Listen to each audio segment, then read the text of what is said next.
Apa mungkin darah saya itu udah ada darah-darah ikan kali ya, karena Wah, wah pelanggan pada lari Pak. kan Apakah karena suka jadi gampang ya. ya gitu anugerah, tetap ya itu menjadi tantangan yang sangat luar biasa lah, karena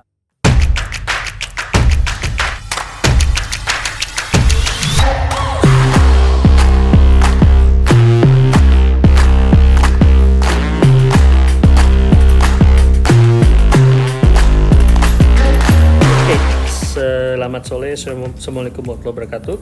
Waalaikumsalam. Hari ini kita akan berbicara dengan tamu saya di sini, Bapak Didi Humaydi Yusuf SSI MSI. Beliau ini adalah salah satu alumni dari Departemen BBP, lebih lengkapnya dari divisi nutrisi ikan. Pada saat itu masih nutrisi ikan divisinya ya. Dan beliau akan menceritakan secara garis besar mengenai apa sih motivasi untuk masuk ke dunia perikanan, karena sebelumnya kan beliau itu dari biologi, dan juga seluk-beluk mengenai dunia pakan ikan itu seperti apa, karena beliau sudah mempunyai pengalaman yang cukup lama dan cukup mumpuni di bidang pakan ikan. Oke, Pak Didi, selamat datang. Kita ngobrol-ngobrol santai ya.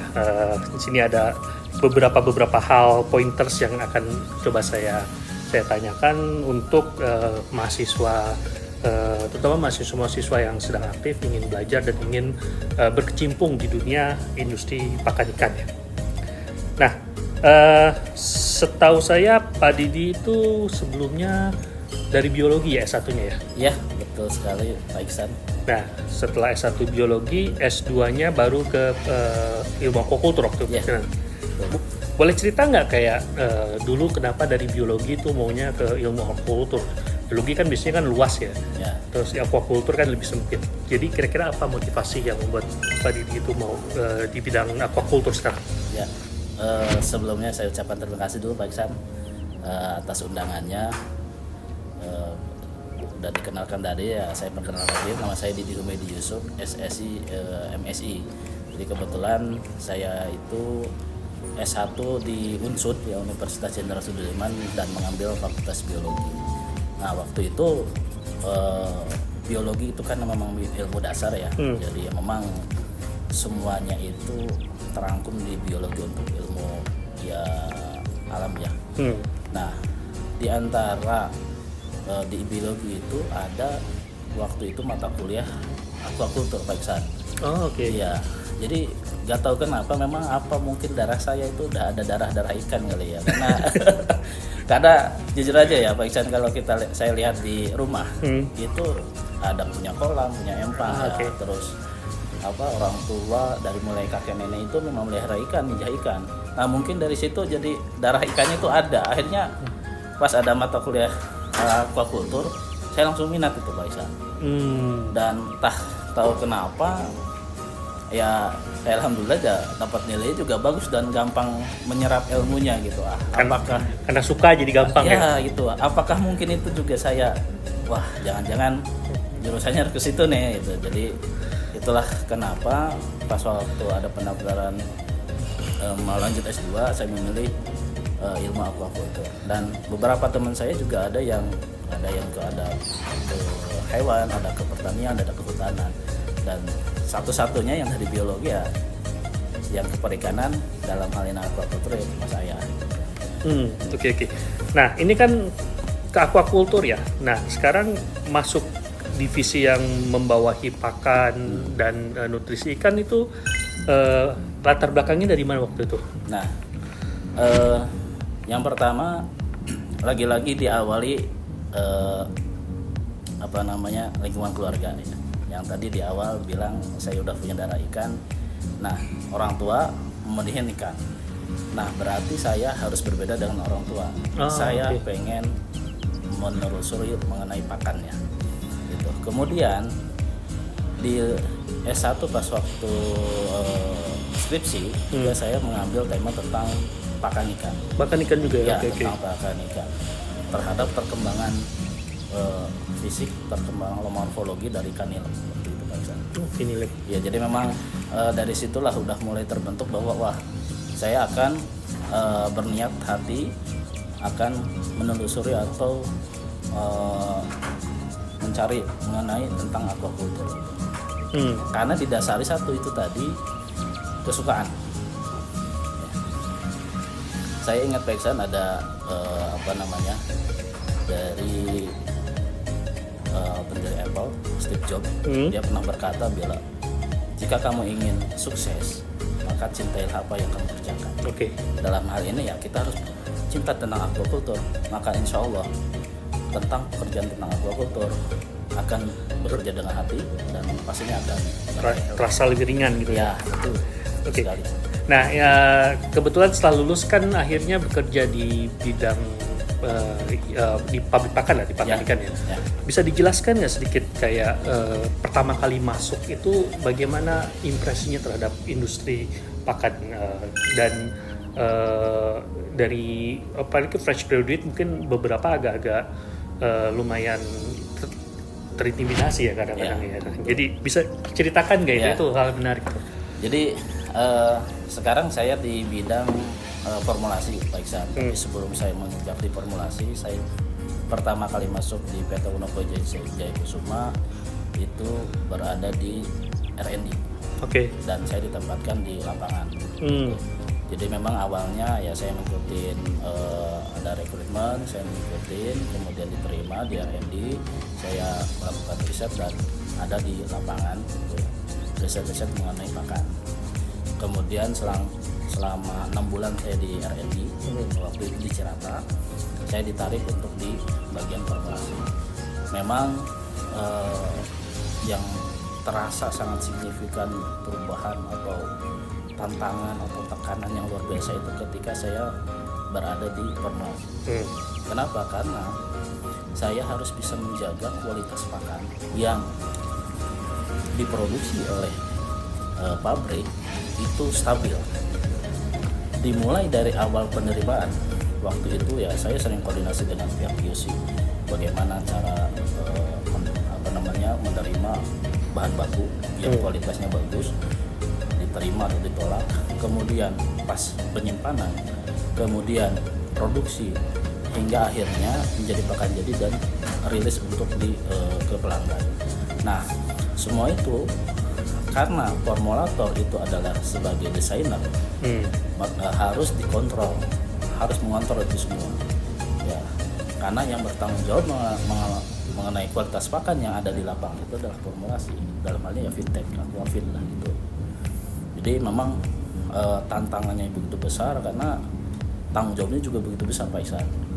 Ya alhamdulillah apa yang saya kerjakan ini memang berjalan lurus ketika saya waktu S2 mengambil divisi nutrisi, kemudian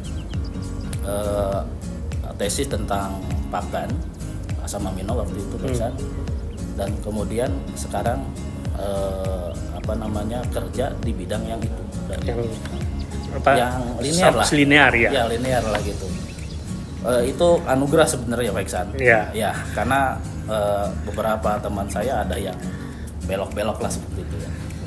Anugerah, tetap ya itu menjadi tantangan yang sangat luar biasa lah, karena dengan keahlian basic yang ada itu ya kita harus menjaga martabat. Apalagi misalkan nih itu lulusan IPB nih, wah kok formulatornya kayak gitu misalnya gitu. Iya. Jadi harus bisa menjaga juga martabat ya ketika kita lulus. Iya.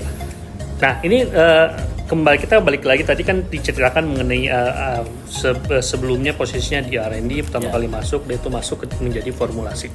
Nah secara garis besar itu bisnis di industri pakan ikan tuh boleh dijelaskan nggak, kayak terdiri dari apa aja general? Tadi kan ada yang kita mungkin yang awam atau mungkin mahasiswa yang awam tuh kan kok formulasi itu apa, terus ada juga R&D, kok R&D bisa atau gimana, mungkin bisa sedikit dijelaskan? Ya, ada beberapa divisi yang ada di bagian pabrik atau produksi pakan, yaitu yang pertama itu adalah divisi QC. QC itu dia bertanggung jawab mengenai penerimaan bahan baku. Nah, penerimaan bahan baku itu kita ada punya standar, ini bisa diterima atau harus ditolak. Nah, penentuan dasar penerimaan penolakan itu itu ketentuannya itu diatur oleh divisi fintech, ya, Oke. oleh formulator ya, dalam hal ini, dan nutrisionis tentunya. Nah, QC selain di bidang penerimaan bahan baku juga dalam penyimpanan harus kontrol, terus monitoring sehingga bahan baku yang akan dipakai dan saat penyimpanan itu tidak ada problem, ya, harus di monitoring. Kemudian saat produksi juga harus dicek kualitasnya part per part, ya. Misalkan saat proses intake bahan baku jangan sampai kita mengecek apakah ada yang salah posisi bin atau salah penempatan bin, atau salah masuk bahan bakunya, itu harus ada pengecekan dari QC, termasuk di proses-proses berikutnya. Harus sesuai dengan ketentuan-ketentuan yang sudah ada. Sampai di pakan jadi berarti? Sampai di pakan jadi, dan QC akan merilis pakan yang sesuai dengan ketentuan. Nah, penentuan ketentuan itu ditentukan oleh divisi fintech, formulator. Ya, dari hal ini di divisi fintech yang kedua itu adalah mengenai tentang fintech. Dalam ini ada formulator, ada nutrisionis, kemudian ada formulator, dan ada R&D. Jadi di sini R&D itu untuk melakukan riset pengembangan pakan, apakah menggunakan bahan baku yang baru, kita riset dulu sebelum kita launching. Kita menggunakan model-model formula yang berbagai macam, kita riset dulu, kemudian setelah ada hasil riset bagus, kita rilis untuk diproduksi secara massal. Ya, kemudian ada divisi yang lain itu adalah produksi. Ya, produksi tentunya tanggung jawabnya adalah untuk memproduksi pakan, ya.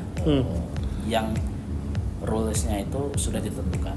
Kemudian yang ketiga adalah gudang, ya, dia bertanggung jawab mengenai penyimpanan bahan baku, pemakaian, monitoring, kemudian pakan jadi sampai rilis. Ini operasionalnya berarti Ya, gudang operasional, tuh? Ya operasional. Kemudian yang ini yang bergerak di lapangan itu adalah TS dan marketing, dia yang bertanggung jawab untuk menjual pakan ke customer. Dan ada divisi TS itu untuk memonitoring apakah performa kita di lapangan itu ada sesuai dengan target, stabil, atau misalkan ada masalah. Jadi divisi TS ini, technical service ini nanti akan berhadapan langsung dengan para petani. Dia yang akan mengontrol apabila misalkan ada masalah nih, komplain, maka ditangkap sama divisi TS, kemudian nanti akan dikonfirmasi atau diteruskan ke nutrisionis atau formulator untuk ditindaklanjuti. Kalau melihat dari sini berarti memang ya lulusan dari aquaculture tuh peluangnya tuh kita kan mikirnya kan formulator aja, karena ternyata skupnya banyak juga ya. Banyak Pak. Jadi bisa diantaranya bisa untuk di marketing, bagian TS ya, tentunya pasti di TS, di R&D, ya. Kemudian di produksi apakah bisa? Sangat bisa. QC apakah bisa? Sangat bisa. Jadi memang peluangnya banyak, cabangnya banyak untuk teman-teman dari aquaculture. Tinggal dilihat suka jalan-jalan apa suka di satu tempat aja ya. Nah itu dia. Karena ada yang pengen di jalan gitu. Iya. Terus pertanyaan selanjutnya, bisa di-share gak ya sekarang sampai saat ini kira-kira pengalaman yang berkesan itu apa dari bekerja di pabrik pakan? Kalau pengalaman sih yang awal itu mengenai tantangan yang besar gitu, karena itu tadi saya membawa nama baik pastinya itu ya Pak ya. Yang kedua, karena saya lulusannya perikanan, saya kerjain tentang perikanan, ya saya juga harus show dan harus bisa berkembang. Ya, karena dengan demikian maka value kita nanti untuk kedepannya itu insya Allah pasti akan lebih baik, berharga lah gitu. Iya. Nah, selanjutnya kan ini sekarang kan di Fintech kan perannya sebagai formulator ya. Iya. Kira-kira kalau misalnya mau berpesan kepada mahasiswa yang memang nanti juga ingin bekerja sebagai formulator, kira-kira apa sih yang kira-kira perlu untuk dipelajari supaya bisa menjadi formulator yang baik gitu? Oke, saya ada beberapa pernyataan ya dari direktur saya yang sering memberikan seperti ya kuliah lah. Jadi sebelum kita bertindak melangkah, kita tentukan dulu tujuan kita apa. Ya, kalau di formulator biasanya tujuan utamanya adalah jadi nutrisionis. Nah, karena tujuannya adalah ke nutrisionis, kita akan harus melengkapi dot-dotnya dulu, ada titik-titiknya dulu. Satu, masalah pendidikan. Pendidikan dalam hal ini adalah mengenai nutrisi ikan. Ya, kita harus belajar dulu tentang nutrisi ikan. Nutrisi ikan itu kompleks ya, untuk beberapa nanti untuk jenis ikan yang berbeda, jenis stadia yang berbeda ya, jenis kondisi yang berbeda itu juga harus bisa kita pelajari semuanya. Terus yang kedua adalah mengenai feed teknologinya. Kita harus belajar mengenai proses produksi pakan ikan, proses produksi pakan ikan baik tenggelam maupun apung. Kemudian yang ketiga itu adalah mengenai kondisi lapangan. Ya, alhamdulillah karena pertama saya masuk ke Wonokoyo itu sebagai R&D dan sekaligus TS sehingga tahu kondisi lapangan. Ketika ada masalah ini, solusinya apa? Masalahnya misalkan musim hujan, apa yang harus dikerjakan?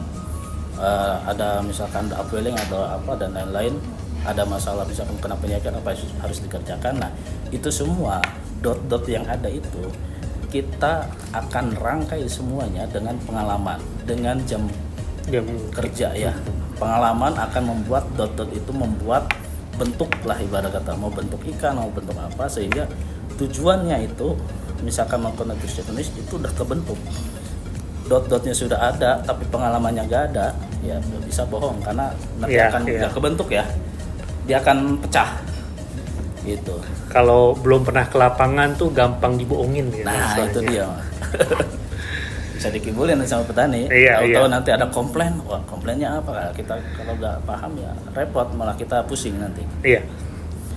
Kalau untuk di formulator apalagi nutrisionis itu memang tanggung jawabnya sangat besar Pak. Iya. Karena ini akan membawa arah pabrik ke mana gitu. Untung apa rugi? Iya. Ya kan ya.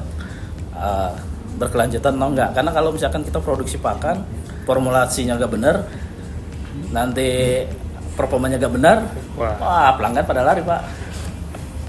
Hilang juga nanti omsetnya, bisa-bisa tutup nanti pabriknya. Iya. Makanya memang formulator dan nutrisionis itu adalah sangat ya kunci lah ibarat kata ya.